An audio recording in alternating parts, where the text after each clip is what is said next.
ಯಾಕೆ ತುಟಿ ಬಿಚ್ತಿಲ್ಲ ಮೇಡಮ್? ಯಾಕೆ ಅಂತ ಹೇಳಿದ್ರೆ ರಾಜ್ಯದಲ್ಲಿ ನಿಮ್ಮ ಕಾಂಗ್ರೆಸ್ ಸರ್ಕಾರ ಅಧಿಕಾರದಲ್ಲಿ ಇದೆ ಅಂತ ಹೇಳಿ ತುಂಬಾ ಜನ ಮೆಸೇಜ್ ಮಾಡ್ತಾ ಇದೀರಾ, ಕಾಮೆಂಟ್ ಮಾಡ್ತಾ ಇದೀರಾ. ನಿಮ್ಮಗಳ ಗಮನಕ್ಕೆ ಕೆಪಿಎಸ್ಸಿ ಅಧ್ಯಕ್ಷ ಏನಿದ್ನಲ್ಲ ಶಿವಶಂಕರಪ್ಪ ಸಾಹುಕಾರ್, ಈ ಶಿವಶಂಕರಪ್ಪ ಸಾಹುಕಾರನ್ನ ನೇಮಕ ಮಾಡಿದ್ದು ಕಾಂಗ್ರೆಸ್ ಸರ್ಕಾರ ಅಲ್ಲ.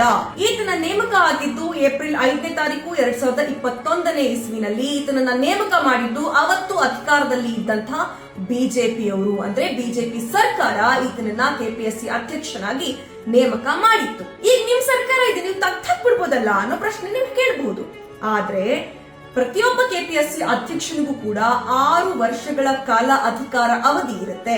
ಈ 6 ವರ್ಷಗಳ ಅಧಿಕಾರ ಅವಧಿ ಇನ್ನೂ ಮುಗಿದಿಲ್ಲ ಕಾರಣ ಯಾವುದೇ ಕಾರಣಕ್ಕೂ ಸರ್ಕಾರ ಆತನನ್ನ ವಜಾ ಮಾಡೋದಕ್ಕೆ ಸಾಧ್ಯ ಇಲ್ಲ. ಆದ್ರೆ ಗವರ್ನರ್ ಆತನನ್ನ ವಜಾ ಮಾಡುವಂತ ಕೆಲಸವನ್ನ ಮಾಡಬಹುದು, ಅದನ್ನ ಮಾಡಿದ್ದಾರೆ ಕೂಡ.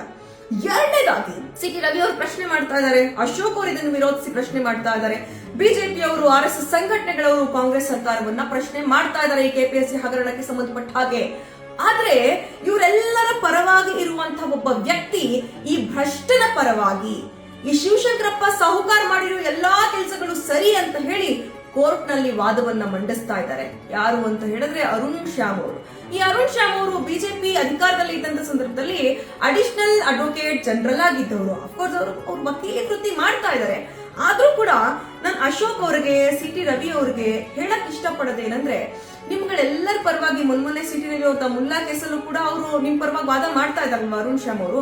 ಈಗ ನೀವು ಹೇಳ್ಬೋದಲ್ಲ ಪ್ರತಿಭಟನೆ ಮಾಡೋದನ್ನ ಬಿಟ್ಟು, ಅಲ್ಲ ಕಣಪ್ಪ, ವಿದ್ಯಾರ್ಥಿಗಳ ಜೀವನ ಮುಖ್ಯ, ವಿದ್ಯಾರ್ಥಿಗಳ ಭವಿಷ್ಯ ಮುಖ್ಯ, ಅವ್ರ ಜೊತೆ ಚೆಲ್ಲಾಟ ಆಡ್ತಾ ಇರೋನ್ ಪರವಾಗಿ ನೀನ್ ಯಾಕಪ್ಪ ವಕಾಲತ್ ವಹಿಸ್ತಾ ಇದೀಯಾ, ಅವ್ನ ಪರವಾಗಿ ಯಾಕಪ್ಪ ನೀನ್ ಆರ್ಗ್ಯೂ ಮಾಡ್ತಾ ಇದೀಯಾ ಅಂತ ಹೇಳಿ ಅವ್ನ ಒಂಚೂರು ಕಿವಿ ಹಿಂಡೋ ಕೆಲಸ ಮಾಡ್ಬೋದಲ್ಲ.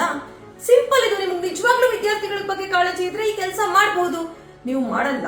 ಯಾಕೆಂದ್ರೆ ಹೇಗಾದ್ರೂ ಮಾಡಿ ಕಾಂಗ್ರೆಸ್ ಮೇಲೆ ಗೂಬೆ ಕೂರಿಸಬೇಕು ಅಂತ ನೀವು ಶತಾಯಗತಾಯ ಎಲ್ಲಾ ತರಹದ ಪ್ರಯತ್ನಗಳನ್ನ ಮಾಡಿದೀರಾ. ಮೂರನೇ ವಿಷಯ ಏನು ಅಂತ ಹೇಳಿದ್ರೆ, ಯಾರೆಲ್ಲ ಪ್ರತಿಭಟನೆ ಮಾಡ್ತಾ ಇದಾರಲ್ಲ ಅವ್ರು ಯಾವ ಪ್ರತಿಭಟನೆಗಳಿಗೂ ಕೂಡ ವಿದ್ಯಾರ್ಥಿ ಸಂಘಟನೆಗಳಾಗಿರ್ಲಿ, ವಿದ್ಯಾರ್ಥಿಗಳಾಗಿರ್ಲಿ, ನಾಗರಿಕರಾಗಿರ್ಲಿ, ಸಾರ್ವಜನಿಕರಾಗಿರ್ಲಿ, ಯಾರು ಪ್ರತಿಭಟನೆ ಮಾಡಿದ್ರು ಕೂಡ ಕಾಂಗ್ರೆಸ್ ಅವರ ವಿರುದ್ಧವಾಗಿ ನಿಂತಿಲ್ಲ. ಯಾಕೆ ಅಂತ ಹೇಳಿದ್ರೆ ಅವ್ರಿಗೆ ಬ್ಯಾರಿಕೇಡ್ ಹಾಕಿಲ್ಲ, ಅವ್ರಿಗೆ ಗೋಲಿಬಾರ್ ಮಾಡಿಸ್ತಾ ಇಲ್ಲ, ಲಾಠಿ ಚಾರ್ಜ್ ಮಾಡಿಸ್ತಿಲ್ಲ. ಯಾಕೆ ಅಂತ ಹೇಳಿದ್ರೆ ನಾವು ಈ ದೇಶದ ಪ್ರಜಾಸತ್ತಾತ್ಮಕ ವ್ಯವಸ್ಥೆಯ ಮೇಲೆ, ಈ ದೇಶದ ಸಂವಿಧಾನದ ಮೇಲೆ ನಂಬಿಕೆಯನ್ನ ಇಡುವಂತವ್ರು. ಅದೇ ಬಿಜೆಪಿ ಮತ್ತು ಕಾಂಗ್ರೆಸ್ಗೆ ಇರುವಂತಹ ವ್ಯತ್ಯಾಸ.